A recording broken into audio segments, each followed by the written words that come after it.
நீங்கள் பார்த்துக் கொண்டிருப்பது உங்கள் விஜய்.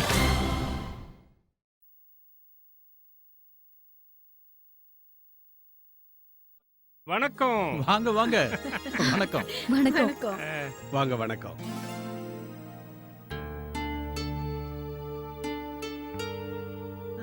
என்னாச்சு? சாரிங்க, நாங்க கொஞ்சம் லேட்டா வந்துட்டோம். நாங்க கொஞ்சம் வெளியில போயிருந்தோம். அந்த கிருஷ்ணா குல்ஃபி கடை இருக்குல்ல, அங்க இருந்து உங்க எல்லாருக்கும் சேர்த்து குல்ஃபி வாங்கிட்டு வந்திருக்கோம். சாரி, ராத்திரி இந்த நேரத்துல உங்க வீட்டுக்கு வர வேண்டான்னு நான் இவகிட்ட சொன்னேன். ஆனா இதுவும் நம்ம வீடு மாதிரி தானேன்னு சொல்லி உரிமையோட வந்துட்டா. சாரி, நம்ம போலாமா? என்னாச்சு? என்னாச்சு? ஏதாவது ப்ராப்ளமா? எல்லாரும் நல்லா தானே இருக்கீங்க? அது ஒண்ணும் இல்லக்கா, அது எங்களுக்கு எங்களோட வீடு திரும்ப கிடைக்க போகுது. எங்களோட பழைய வீடு, எங்களோட மாளிகை.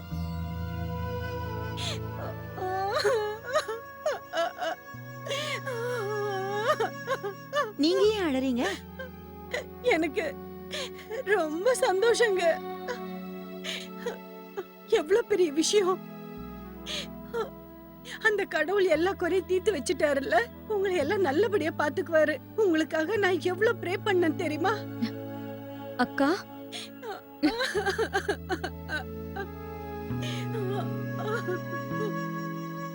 அழுதது போதும். அட பெரியம்மா, போதும் பெரியம்மா. Congratulations, congratulations. சந்தோஷமான விஷயம். இது பாருங்க, இந்த தடவை ரசகுல்லா கொடுக்க வேண்டியது நீங்க தான். இப்போதைக்கு நாங்க குல்ஃபி வாங்கிட்டு வந்திருக்கோம். பேசாம இதையே சாப்பிட்டு செலிப்ரேட் பண்ணிடுவோமா? பொதுவா இந்த மாதிரி நேரத்துல குல்ஃபி சாப்பிடும்போது அதோட சந்தோஷமே தனிதான். நீங்க எல்லாரும் இங்க இருந்து போயிடுவீங்கல்ல, அப்ப எங்க மனசெல்லாம் ரொம்ப வேதனைப்படும். எங்களை நீங்க மறக்க மாட்டீங்கல்ல? என்னக்கா நீங்க ஏன் இந்த மாதிரி பேசுறீங்க? உங்களை எங்களால மறக்கவே முடியாது. உங்க கூட இத்தனை நாளா நாங்க எவ்வளவு சந்தோஷமா இருந்திருக்கோம். நீங்களும் எங்க குடும்பத்துல ஒருத்தர் ஆயிட்டீங்கல்ல. போதும் போதும், நீ உன்னோட அழுகைய நிறுத்துறியா? நீ அழுதுகிட்டே இருந்தனா குல்ஃபி உருகி போயிடும். உங்களுக்கு எப்பவும் சாப்பிடுறதுலதான் கவனம் இருக்கும். பாத்தீங்களா, என் புருஷன் எப்பவும் சாப்பாடுறாமன் தான். நான் சாப்பாடுறாமனா? நீ மட்டும் என்ன, நீ சரியான அழுமூஞ்சியாச்சே. சாதாரண விஷயத்துக்கு கூட அழுதுகிட்டே இருப்ப. பாத்தீங்களா, இது எவ்வளவு சந்தோஷமான விஷயம். அதுக்கு இவ அழுதுகிட்டே இருக்கா பாருங்க. ஏன் எனக்கு கவலை இருக்காதா? இவருக்கு அறிவே இல்லங்க. கொஞ்சம் கூட அறிவே எல்லாரும் இல்ல. பாத்துக்கிட்டு இருக்காங்க. அடுத்தவங்க உணர்வை புரிஞ்சுக்கிறீங்களா நீங்க? நான் சொல்றது கேளு. வர சொல்றது வேலைய இதெல்லாம் போச்சு. அப்புறம் பேசிக்கலாம். நான் வேணா உன் கால்ல விழவா? முதல்ல குல்ஃபியை சாப்பிடுவோம், அப்புறம் சண்டை போடுவோம். எடுத்து எல்லாருக்கும் கொடுப்போம்.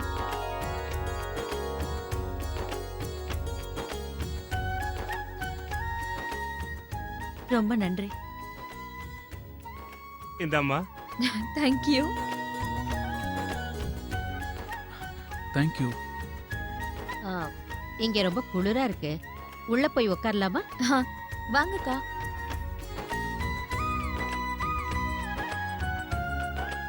சரி சொல்லுப்பா, வீட்டு ப்ராப்ளம்ஸ் எல்லாமே சால்வ் ஆயிடுச்சா? ஆயிடுச்சு. ஒரு நல்ல கான்ட்ராக்ட்ல சைன் பண்ணியிருக்கோம். அது மூலமா தான் வீடு கிடைக்குது. அப்படியா? அற்புதம் அற்புதம். பெரியய்யா, இதுக்கு முன்னாடி நான் உங்களை இவ்வளவு சந்தோஷமா பார்த்ததே இல்ல.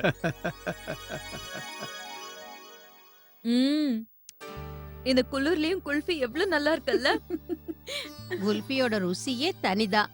இத எப்ப சாப்பிட்டாலும் ரொம்ப நல்லா இருக்கும். ஆனா நீங்க சமைக்கிறீங்களே, உங்க வீட்டு சமையலோட ருசி எங்கேயுமே இருக்காதுங்க. உங்க சமையல சாப்பிடணும்னு ஆசை வந்துச்சுன்னா நான் உங்க வீட்டுக்கு அங்கேயே வந்துருவேன்.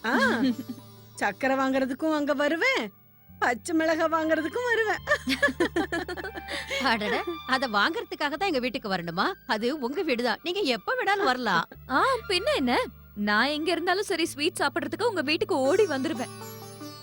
அப்புறம் அந்த அந்த ரசகுல்லா, இல்ல இல்ல இல்ல, ஒரு நிமிஷம், ரோஷகுல்லா சாப்பிட நான் ஊர்ல இருந்தா கூட ஓடி வந்துருவேன். அது எனக்கே நல்லா தெரியும். நீ இருக்க பாரு, ரசகுல்லா சாப்பிடுறதுக்கு நீ எங்க வேணாலும் வருவ.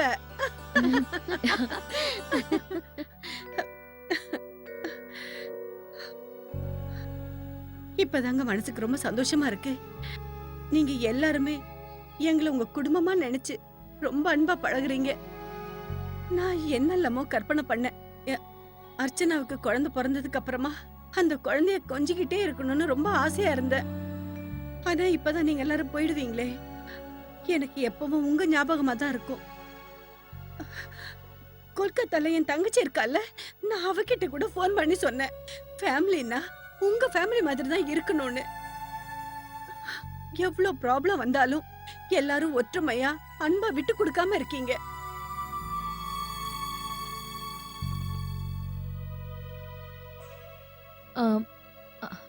அக்கா நான் இன்னும் கொஞ்சம் குல்ஃபி சாப்பிடலாமா? ஆ, சாப்பிடு. அர்ச்சனா, ஜலதோஷம் பிடிச்சுக்க போகுது. அம்மா கொஞ்சம் தானே. ஆ. சரி சாப்பிடு. இது பாரு. ஆனா ஆண்டி, உங்களுக்கு உங்க வீடு கிடைச்சுதானே ஆகணும். நீங்களே பாருங்க, சரியான நேரத்துல வீடு கிடைச்சிருச்சு. இனி உங்க அர்ச்சனாவோட டெலிவரி உங்க சொந்த வீட்லயே தான் நடக்க போகுது. ஆ.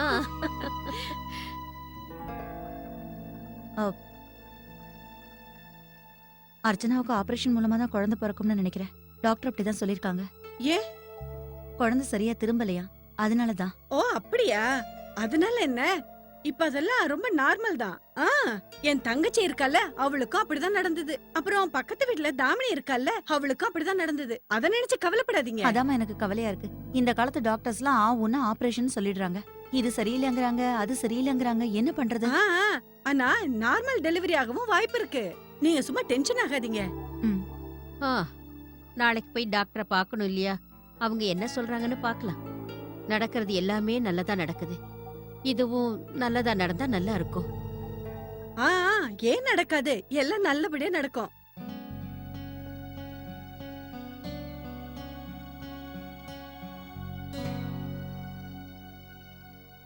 என்னம்மா, என்னாச்சு? சாரி, அது நான் கொஞ்சம் அதிகமாவே குல்ஃபி எடுத்துக்கிட்டேன். சின்ன பிள்ளை பரவாயில்ல, இருக்கட்டும். ராத்திரி படுக்கிறதுக்கு முன்னாடி சூடான பால்ல மஞ்சப்பொடி போட்டு குடி.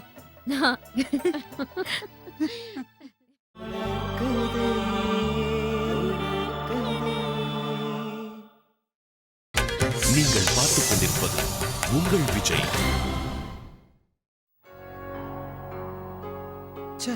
இந்த ஆன்சர் மட்டும் ஏன் தான் வர மாட்டேங்குதுன்னு தெரியல.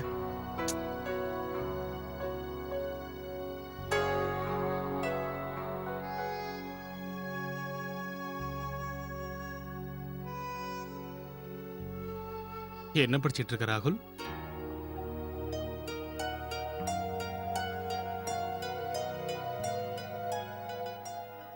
அல்ஜிப்ராவா?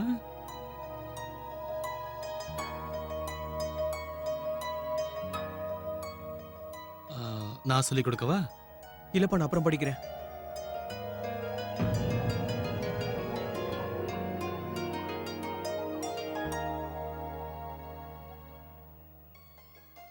நீ அந்த வீட்ல பிறக்கணும் தான் எல்லாருக்கும் ஆசை. உன் தாத்தா பாட்டிலாம் அந்த வீட்ல தான் வாழ்ந்தாங்க. பெரிய பாட்டி அந்த வீட்ல இருந்து வரும்போது யாரோ இருட்டில தள்ளி விட்ட மாதிரி இருக்குன்னு சொன்னாங்க. ஆனா இப்ப பாரு, ஒரு புது விடியல் பிறந்த மாதிரி இருக்கு. இப்ப எல்லாரும் சந்தோஷமா இருக்காங்க. இந்த சந்தோஷத்துல எல்லாரோட கண்ணும் நிறைஞ்சு போச்சு. நீ பிறக்கும்போது எல்லாரும் அவங்க அனுபவத்தை சொல்லுவாங்க.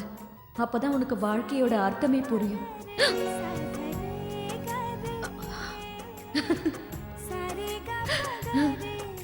ஏன் இப்ப என்ன உதைக்கிற? இப்பவே உனக்கு எல்லாம் புரியுதுன்னு என்கிட்ட சொல்றியா?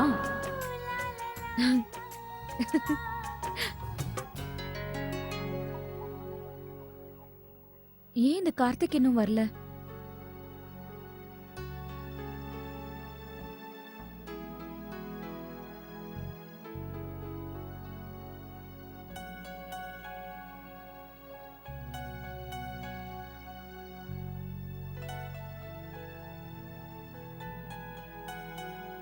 கார்த்திக், இந்த பேப்பர்ஸ மறக்காம பேங்க் மேனேஜர் கிட்ட காட்டு.